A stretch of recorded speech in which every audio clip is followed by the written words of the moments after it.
Assalamualaikum warahmatullahi wabarakatuh. Bertemu kembali di channel Keris dari Masa ke Masa bersama Kita Nuri. Assalamualaikum warahmatullahi wabarakatuh. Salam sejahtera untuk kita semua. Selamat sore. Om Swastiastu, Namo Buddhaya, Rahayu. Pada kesempatan yang baik ini, kita akan berbagi wawasan tentang bagaimana romantika pilihan keris baru ataupun sepuh. Kebanyakan pemerhati pusaka keris, tombak maupun pedang, mereka akan memilih yang sepuh jika diminta membandingkan antara atau memilih keris baru dan sepuh. Rata-rata memilih keris sepuh. Kenapa demikian? Ya karena kecenderungan dari para pelestari ini masih mengagumi keris-keris era sepuh. Padahal keris baru di sini tidak kalah kualitasnya. Keris baru di sini tidak kalah kualitasnya dengan keris sepuh. Nah, pada bahasan kali ini mari kita urai.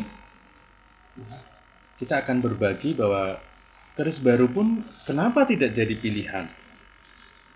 Padahal berkualitas. Nah, keris baru yang seperti apa yang perlu dipilih? Dari wawasan kali ini semoga nanti bisa menambah pengalaman sehingga para pelestari budaya ini semakin mantap untuk mengkoleksi keris-keris yang berkualitas. Baik, mari kita mulai.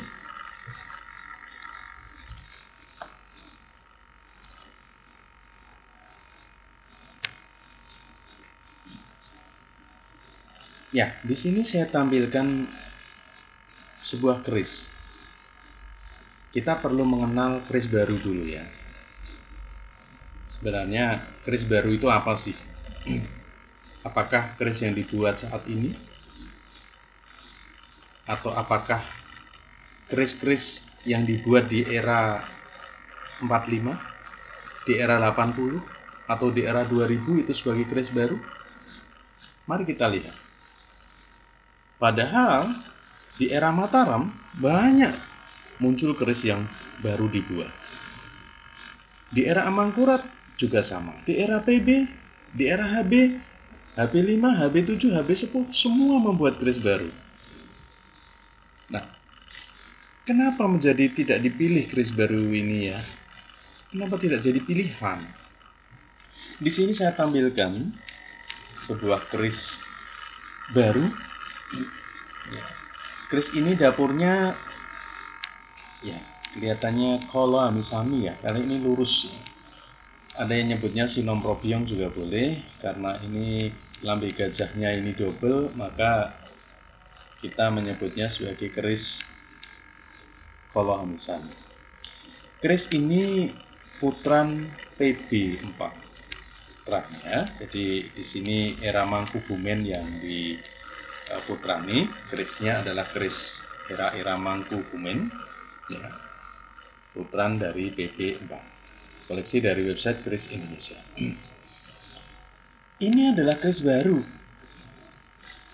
karena putran kualitasnya setara dengan keris baru, baik kualitas bahannya, kualitas garapnya, kualitas pamornya, kualitas ricikannya. Kita lihat detail di grenengnya, rondo nunutnya, detail di jenggotnya, detail di jalennya, detail lambe gajahnya, sampai kepada kembang kacangnya, sampai kepada ya ini kandas wojo. Detail sekali.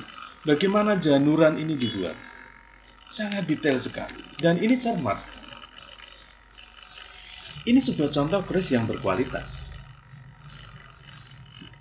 yang dibuat tidak dengan sembarangan, tetapi dengan menggunakan patokan-patokan keris sepuh. Perhitungannya ya sesuai dengan perhitungan keris yang sepuh. Padahal ini adalah keris baru, ya, keris baru. Nah, tetapi yang membuat keris ini menggunakan teknik seperti keris sepuh.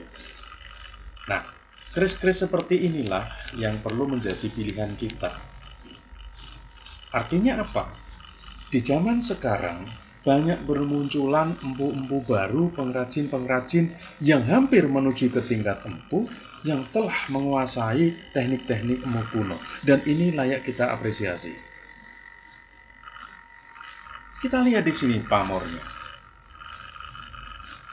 Sebuah keris yang istimewa. Pamornya di sini memunculkan 3 warna, bahkan sampai 4-5 warna.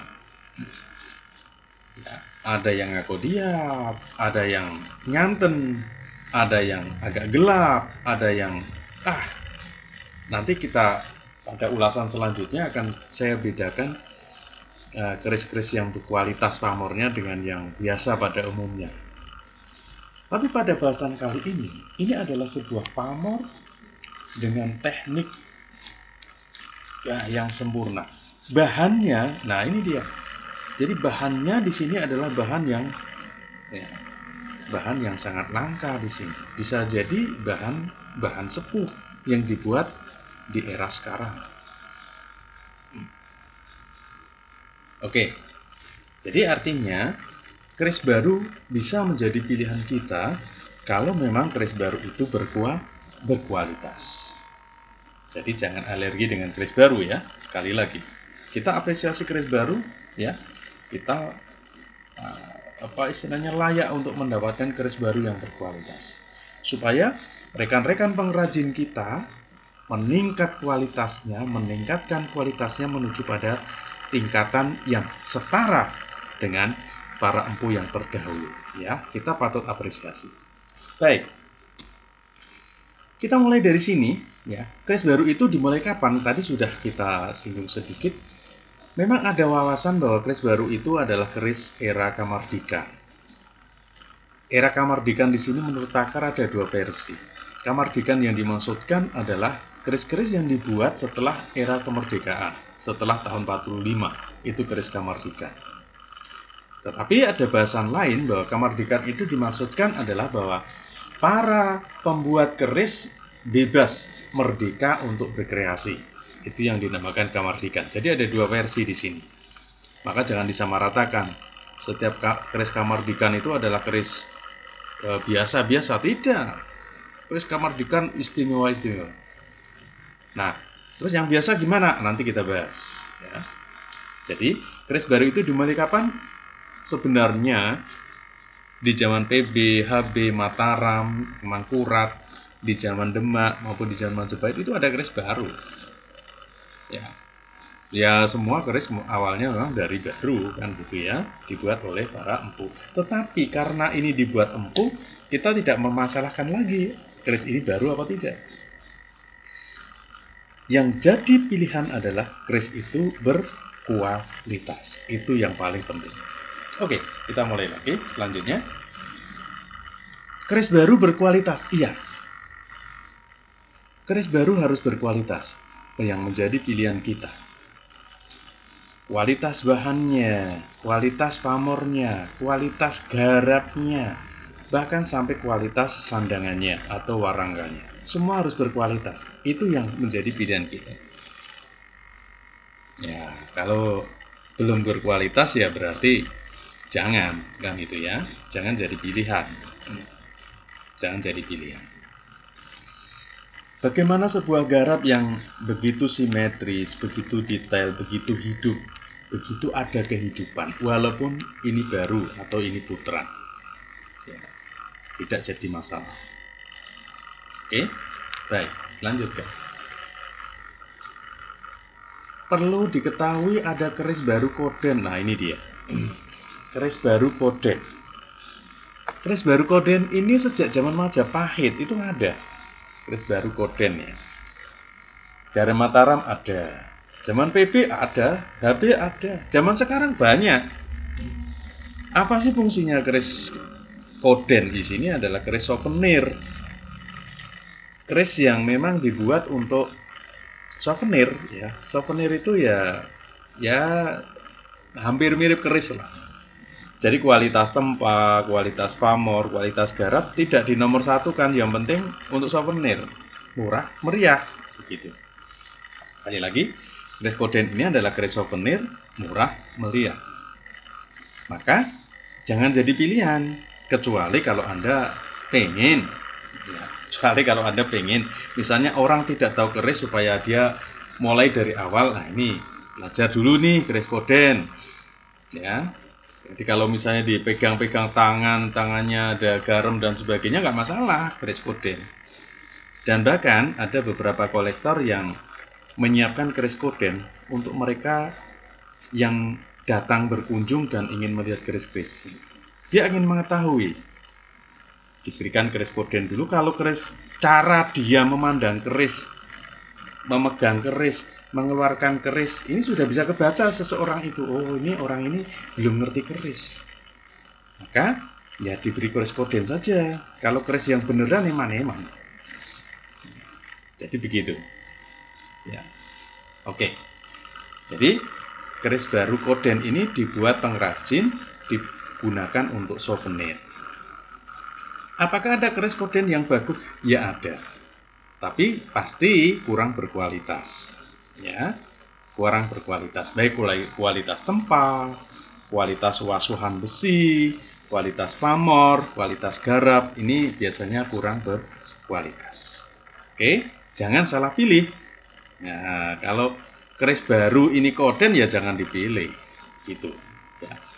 Bagaimana kalau keris baru koden ini diproses sehingga mirip keris tua? Lah ini perlu ilmu lagi, ya. Kita pelajari nanti bagaimana menuakan besi, bagaimana menjadikan korosi alami dengan korosi buatan. Nah ini tekniknya lain lagi nanti. Oke, kita lanjutkan. Keris baru buatan empu. Nah ini dia. Kalau Anda ditawari keris baru buatan empu gimana? Ya, itu pilihan. Buatan empu juga. Iya, oke. Karena memesan di empu saja sekarang ini butuh waktu lama. Ya. Butuh waktu lama, jadinya bisa 1-2 tahun, bahkan 3 tahun, 5 tahun. Antriannya panjang sekali. Keris baru buatan empu pasti akan sangat berkualitas. Ya, ini ya yang jadi pilihan. Kemudian keris baru putran. Nah, seperti tadi, ya. Jadi keris putran tadi, sekali lagi saya ulas di sini bahwa keris putran ini adalah keris yang memiliki kualitas proses pembuatannya seperti pada keris-keris sepuh. Ya, dia merujuk pada keris yang diputrani. Misalnya ada sebuah keris dari Empu Kinom misalnya, diputrani di zaman sekarang. Maka dia harus bisa membuat sesuai dengan kualitas Empu Kinom tadi. Kalau ini melenceng jauh, misalnya pamornya dibuat keleng, ya monggo saja, itu selera. Ya. Tapi sebisa mungkin keris putran ini mirip. Ya, karena diputrani, putra ya. Ayah dengan anak itu kan harus pasti ada kemiripan. Baik itu genetiknya, wajah, ya mungkin sampai kepada rambut, ya warna kulit dan sebagainya. Jadi keris baru putran, wah jadi pilihan kedua. Pilihan pertama keris baru berkualitas. Ini buatan empu ya. Keris baru buatan empu ini jadi pilihan pertama. Keris baru berkualitas, yes, pilihan kedua. Keris baru putran, yes, pilihan ketiga. Keris baru koden, oh jangan. Ya, hati-hati ya, keris baru yang koden. Baik, kita lanjutkan. Apa bedanya keris baru dan sepuh? Apakah berbeda sih keris baru dan sepuh? Sama-sama kerisnya. Sama-sama kerisnya, tapi pasti berbeda. Di sini saya tampilkan sebuah ornamen dari kinatah pada sebuah keris yang cukup tenar ya, keris Nogososro ini yang dibilang Nogo Siluman, tapi entahlah, itu tidak jadi masalah. Yang terpenting adalah kita melihat bagaimana sebuah garap detail di sini, sebuah kinatah yang begitu cermat sekali. Ya. Begitu cermat sekali, indah sekali. Ya. Beberapa tampilan di museum ya, maka di video yang sebelumnya ya, sahabat bisa melihat di sana beberapa koleksi dari museum yang begitu indah. Begitulah kualitas.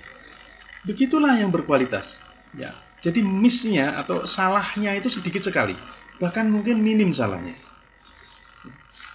Jika ada sebuah keris yang tekniknya benar, kesalahannya sedikit, baik salah di teknik tempa pamor, salah di misalnya teknik lipatnya, itu wajar, ya. Wajar saja. Asal miss-nya ini tidak jauh sekali. Oke. Ya, jelas. Beda eranya. Keris sepuh dengan keris baru. Bagaimana kalau PB? Saya punya keris PB. Dipusakakan di zaman PB. Misalnya siapa PB? Mbo Brojoguno lah, oke. Mbo Brojoguno. Dipusakakan ini di keraton. Kemudian diputrani oleh Empu Brojoguno keempat. Nah, yang mutrani saja Empu ya siap, kita jadi pilihan itu. Diputrani di zaman sekarang, tapi yang mutrani kan kualitasnya harus sama. Ya, kita bisa lebih cermat nanti. Bagaimana lipatannya? Bagaimana tantingannya? Ya, Brojoguno tantingannya seperti apa? Setiap empu di sini akan menampilkan teknik istimewanya pada sebuah karyanya. Maka carilah teknik istimewa itu. Temukan. Kalau Anda sudah menemukannya, udah pegang itu. Teknik istimewa setiap buatan empu. Ya, teknik istimewa. Oke. Lanjut nih. Beda bahannya. Ya, apa beda keris baru dan sepuh? Jelas beda bahan. Bahan di era Majapahit, di era Mataram, di era Singosari akan berbeda di zaman sekarang. Pada era-era sebelumnya, besi di sini masih banyak pengotornya, sehingga perlu diwasuh, ya, disucikan, dibersihkan sampai pengotor itu minim sekali. Ya. Tapi di zaman sekarang, besi bisa murni sekali. Ya, pengotornya sangat sedikit. Maka pada keris-keris era sepuh di sana muncul gradasi warna nantinya. Ya, akan muncul gradasi warna. Yang ini akan membedakan antara keris baru dan sepuh. Itu akan kita bahas nanti ya. Nah, ini sebenarnya sudah banyak yang request tentang bagaimana membedakan keris baru dan sepuh, tapi masih saya simpan dulu, tidak saya bahas ya. Pada saatnya nanti akan kita ulas ya. Tapi pada masa ini bagaimana sebuah keris baru pun bisa jadi sebuah pilihan. Jadi beda bahan. Sekarang bahannya sudah murni ya, beda dengan bahan yang sepuh. Oke. Beda kualitas garap. Ya, beda kualitas garap. Jadi dari Empu Brojoguno saja untuk mengejar kualitas Brojoguno 1 di sini juga perlu pendalaman yang lebih ya para keturunannya. Tetapi kualitasnya pasti akan mencirikan yang berbeda-beda. Ya. Karena setiap generasi tidak bisa menyerap 100% dari generasi sebelumnya. Nah, itu yang unik yang di sini. Tapi generasi sekarang sudah begitu hebat-hebat, teknik apapun sudah bisa dicapai. Banyak keris-keris baru yang berkualitas, yang indah, berkualitas dan layak untuk kita koleksi. Baik. Nah, beda yang selanjutnya adalah beda sisi kepusakaan. Betul sekali. Jadi sebuah keris sepuh di sini memang dibuat dari empu sepuh, doa-doa sepuh, bahan-bahan sepuh, ya, energi-energi sepuh yang diserapkan empu ke dalam babaran sebuah pusaka. Beda dengan keris baru. Kalau keris baru yang dibuat empu jelas di sini masih terdapat energi ataupun bahan-bahan sepuh, mungkin si empu masih punya peninggalan dari leluhurnya, bahan-bahan sepuh, dan di sini juga bisa menjadi sebuah kepusakaan. Tapi kalau di sini keris baru dibuat dari pengrajin, ya tentunya energinya berbeda sekali dengan keris sepuh. Nah, beda energinya tadi sudah sedikit kita ulas di kepusakaan tadi. Beda energi, ya, dalam bahasan kita di keris dari masa ke masa, Ki Danuri berpesan bahwa keris itu berenergi. Jadi tidak ada makhluk di dalamnya. Nah, makhluk ini wujudnya energi. Energi itu cahaya. Ya, kalau itu divisualisasikan nanti munculnya cahaya atau aura. Ini sedang saya deteksi dengan menggunakan alat detektor dengan software. Kita wujudkan dalam bentuk gelombang. Jadi setiap pusaka ini memiliki gelombang yang berbeda-beda. Ya, pada bahasan selanjutnya nanti bisa kita jabarkan. Oke, lanjut. Nah, ini sebuah contoh keris baru dari Ari Kris ya. Saya ambil dari website ya. Sebuah keris baru ya, ini singa Garuda. Bagaimana di sini bisa menciptakan sebuah detail bentuk yang begitu indah sekali. Kemudian bagaimana di sini gonjonya ya, kelap lintah, ada kanyutnya. Aduh, unik sekali di sini. Di sini sebuah karya yang begitu istimewa, rancang bangun yang begitu istimewa. Ini yang layak kita hargai. Kita patut cari yang seperti ini. Bagaimana si pembuat desain ini begitu indahnya. Ya, begitu indahnya. Ini tidak gampang desain seperti ini. Ya, desain-desain yang begitu indah dan layak mendapat apresiasi penghargaan dari pelestari-pelestari, para sahabat-sahabat budaya Tusan Aji di Nusantara. Oke. Contoh lagi yang lain. Nah, ini dia. Ada sebuah keris juga, ya. Ini baru atau tidak? Nah, tidak kelihatan akhirnya karena ini kualitasnya begitu ya. Tetapi ada ciri khas di sini. Nah, lihatlah di sini ada sedikit pamor yang muncul. Artinya apa? Besi baja ini ditempa lipat sampai berlipat-lipat. Akhirnya hanya muncul pamor sedikit. Ini pusaka kualitas. Pusaka yang berkualitas. Keris baru bisa menampilkan yang begini. Waduh, istimewa sekali. Ya, jadi pilihan. Keris baru jadi pilihan. Selanjutnya ada satu lagi di sini ya. Ini keris baru dengan kualitas garap yang ya mirip dengan garapnya Mpu Kinom ya. Mpu yang cukup tenar di masanya, Mpu Guling ya. Mpu yang istimewa. Begitu garapnya, detail sekali bagaimana buat ricikannya ya. Drawingannya begitu, aduh indah sekali. Simetris sekali. Ya. Begitu indah. Sebuah karya yang berkualitas. Oke, jadi keris baru bisa jadi pilihan kita, asal keris baru itu berkualitas. Selanjutnya, teknologi keris baru lebih canggih, ya. Pembuatan ricikannya lebih simetris. Tadi sudah ada contoh. Ricikannya, tentunya lebih bagus. Kalau muncul keris baru kok ricikannya biasa, aduh, eman-eman sekali. Ya. Nah, pasti dia akan memunculkan kualitas di yang lain, mungkin pamornya, ya, mungkin tempa lipatnya yang istimewa. Jadi akan muncul ya sisi-sisi lain yang akan ditonjolkan.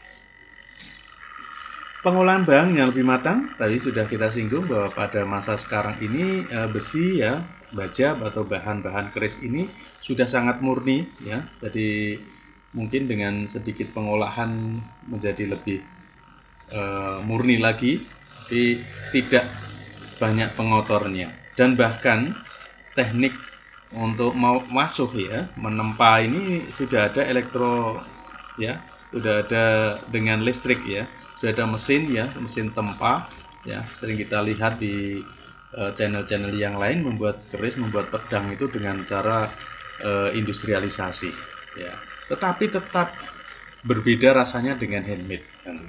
Oke, pengolahan bahan yang lebih matang. Prosesnya lebih cepat, betul sekali. Sekarang sudah ada ukir listrik ya. Jadi ada alat untuk mengukir baja ataupun besi ya. Jadi kalau dulu masih dengan pisau ya, dipanaskan dan sebagainya, sekarang sudah ada yang lebih canggih lagi sehingga lebih cepat. Ya. Gerindanya juga ada gerinda yang halus sekali, yang giginya kecil sekali sehingga sangat mudah sekali. Hasil lebih indah, ya tentu akan lebih indah dengan peralatan-peralatan modern yang lebih canggih. Kreasi baru yang lebih mudah, ya. Dengan menggunakan peralatan-peralatan canggih ini bisa menghasilkan beberapa kreasi-kreasi yang indah. Sebagai contoh di sini ya, mengurai di sini, aduh, ini sebuah contoh garap baru yang begitu detail dan indah sekali. Oke, ini contoh lagi. Nah, kalau ini ya sebuah pusaka juga ya. Ini kelihatannya sepuh ya. Nah, tekniknya kita lihat. Nah, ini bisa saja diputrani dengan mudah sekali untuk diputrani. Oke, kita lanjutkan. Nah, saran dari Ki Danuri terkait keris baru dan sepuh. Pada masa ini keris baru sudah banyak yang berkualitas. Itu bisa menjadi pilihan kita untuk mengkoleksi. Di masa mendatang, keris-keris baru sekarang yang berkualitas ini akan banyak dicari. Jadi, silahkan untuk berlomba-lomba mendapatkan keris baru yang berkualitas. Berlomba-lomba mendapatkan keris baru yang berkualitas. Siapa tahu di masa mendatang ini menjadi investasi buat kita. Akhirnya, keris baru dan keris sepuh menjadi pilihan yang dapat menambah wawasan kita, pengalaman kita, dan mengarahkan kita kepada penjaga budaya Nusantara. Kalau kita sebagai sahabat budaya perkerisan Nusantara, siapa lagi yang akan mengapresiasi keris baru? Banyak pengrajin, banyak empu, banyak pandai yang mereka melakukan pekerjaannya untuk menghidupi keluarga, dan ini perlu dukungan kita. Mari kita mulai menjadikan pilihan keris baru yang berkualitas sebagai koleksi kita. Akhirnya demikian, jangan lupa dukung terus channel kita, Keris dari Masa ke Masa. Semoga bermanfaat apa yang kita sampaikan. Kurang dan lebihnya kami mohon maaf. Wabillahi taufik wal hidayah. Wassalamualaikum warahmatullahi wabarakatuh.